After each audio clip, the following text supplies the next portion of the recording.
Halo semuanya, perkenalkan nama saya Nanda Segita Filia dengan NIM 1201174097. Di sini akan mereview jurnal dengan judul Analisis Resiko Teknologi Informasi Aplikasi VCare dari PT Visionet Data Internasional menggunakan ISO 31000. Jadi abstrak pada jurnal tersebut yaitu PT VCare merupakan aplikasi branch IT service yang diterapkan untuk menunjang bisnis yang berjalan di PT Visionet Data Internasional. Aplikasi ini digunakan untuk pendaftaran klien dengan menggunakan layanan pengadaan mesin, kontrak layanan, perbaikan, dan lain-lain. Jadi aplikasi ini tuh sangat penting bagi perusahaan dalam menjalankan bisnisnya sebagai perusahaan penyediaan layanan.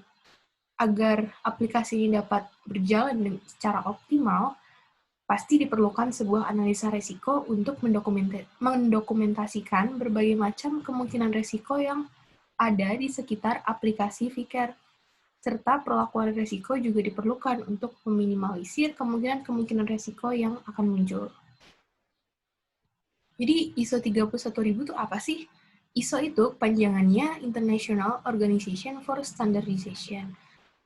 Itu merupakan standar internasional yang berkaitan dengan manajemen risiko, khusus untuk ISO 31000. Tujuannya apa? Jadi tujuannya diterapkan ISO itu untuk memberikan pedoman dan juga prinsip manajemen risiko yang diakui dengan lingkup universal. Jadi di dalam jurnal ini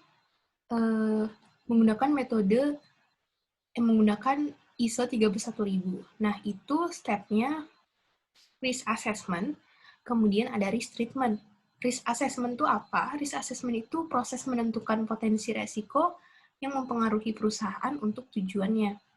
Itu ada 3 tahap, ada risk identification, risk analysis, dan juga risk evaluation. Kemudian untuk risk treatment-nya, itu menyeleksi kemungkinan-kemungkinan resiko, mengurangi, bahkan menghilangkan dampak serta kemungkinan terjadinya resiko yang akan muncul. Yang pertama yaitu risk identification. Di sini kita harus mengidentifikasi dulu aset VCare itu apa aja. Dari komponennya dulu itu ada data, software, dan hardware. Nah, untuk asetnya di bagian data itu ada data merchant-nya, terus ada data aset, data surat perintah kerja, data informasi, data user, dan lain-lain. Untuk software-nya yaitu aplikasi VCare tersebut. Nah, untuk hardware-nya itu ada PC, server database, dan juga server web service. Setelah itu kita identifikasi dulu kemungkinan resikonya. Jadi, di sini terbagi menjadi beberapa faktor, ada alam atau lingkungan, manusia, sistem, dan infrastruktur. Setelah itu, supaya mempermudah, di sini diberikan kode KR01 untuk kemungkinan resiko 1 gitu. Kemungkinan resikonya kebakaran, KR2 banjir, KR3 gempa bumi, dan lain-lain. Jadi di sini ada total 20 kemungkinan resiko yang mungkin terjadi. Setelah kita mengidentifikasi kemungkinan resikonya apa, kita juga mengidentifikasi dampak dari resiko yang telah kita identifikasi sebelumnya. Tadi kan ada bakaran, banjir, gempa bumi. Nah, itu diidentifikasi dampaknya apa sih? Contohnya ini untuk kebakaran, dampaknya kerusakan infrastruktur perusahaan dan menyebabkan aktivitas berhenti. Terus untuk gempa bumi, dampaknya kerusakan infrastruktur perusahaan dan aktivitasnya juga berhenti, sama dengan kebakaran. Contoh lainnya, untuk kemungkinan risiko data korup. Dampaknya apa? Dampaknya perusahaan tidak dapat menerima data yang valid. Jadi di sini untuk semua kemungkinan risiko dibuat juga dampaknya apa.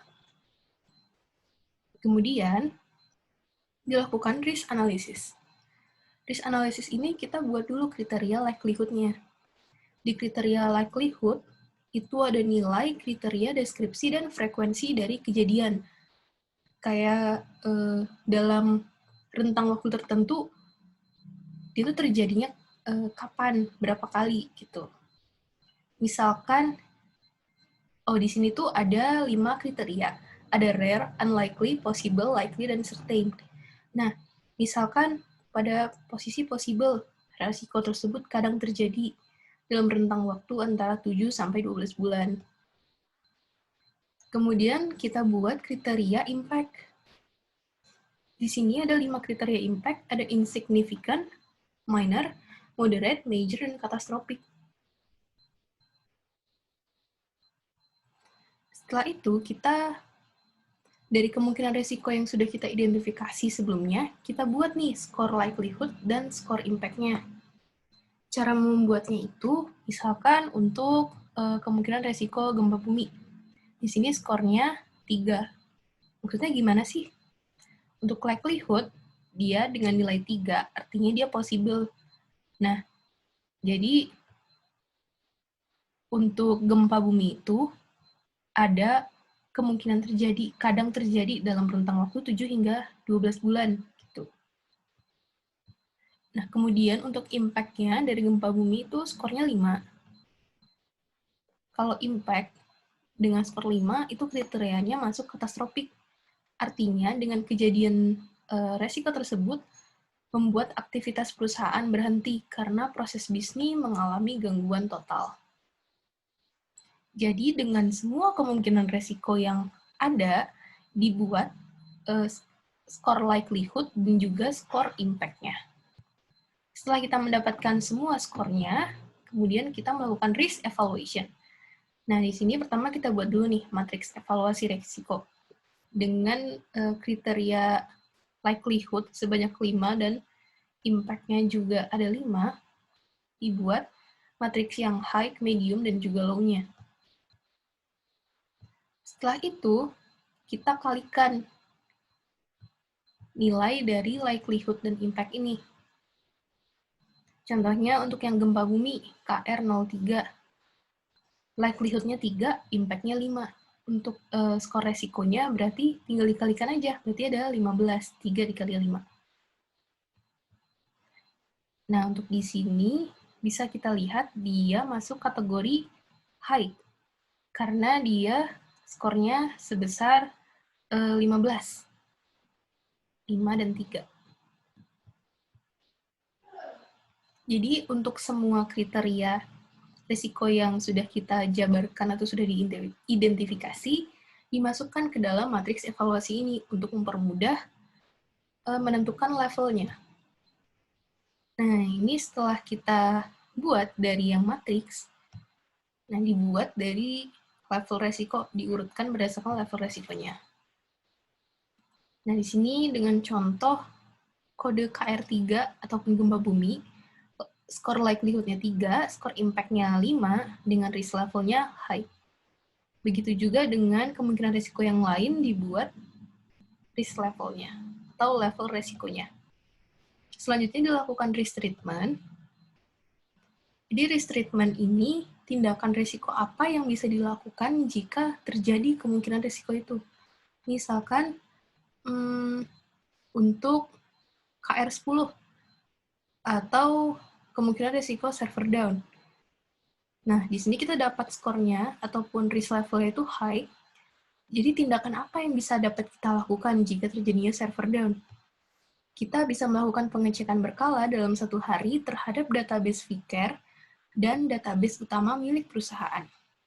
Lalu bisa melakukan refresh penggunaan DB-log, temperatur, dan juga RAM yang digunakan oleh aplikasi, dan lain-lain. Jadi untuk semua kemungkinan risiko yang terjadi, dibuat juga tindakan risiko yang dapat dilakukan oleh PT ini. Gitu. Jadi kesimpulannya dari jurnal ini, ada 20 resiko yang didapat menggunakan ISO 31000 yang berpotensi mengganggu kinerja aplikasi vCare. Nah, ada 4 kemungkinan resiko dengan kategori high, yaitu gempa bumi, server down, koneksi jaringan terputus, koneksi jaringan tidak stabil. Kemudian ada 8 dengan kategori medium, seperti kebakaran, human error, UI aplikasi sulit dipahami, overload, web service mati, memori penuh, listrik padam. Kemudian sisanya masuk kategori low. Contohnya seperti banjir, petir, penyalahgunaan hak akses, pencurian, terus cybercrime, overheat, data korup, dan juga backup failure. Penjelasan tadi merupakan review jurnal yang saya temukan. Sekian dan terima kasih.